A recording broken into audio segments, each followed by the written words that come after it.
Now, I would like to share with you how happy numbers and differentiating your instruction.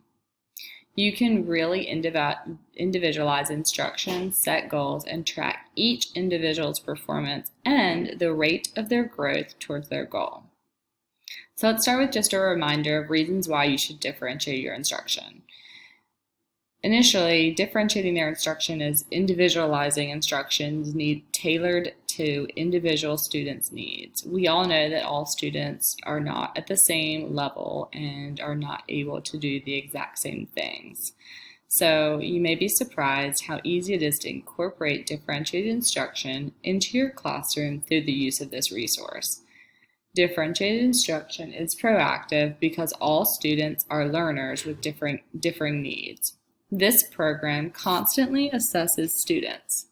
The three elements of teaching differentiated instruction include content, input, and process. Happy Numbers is student-centered. The differentiated instruction is about the learning experience that best suits individual students and needs. These students must be engaged and interested.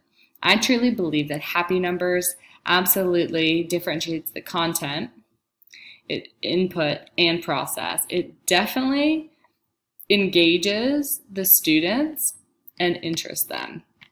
So if we click over here, I can show you how we can differentiate the instruction. So if I clicked right here, I would see the assigned topics and the all topics. So I can select which topics I would like to have assigned. So maybe these, I may think that these are too hard for this student, so I don't want them to get overwhelmed. So I would take maybe some away and let them just practice one. You can add more, but you can really differentiate what they're working on.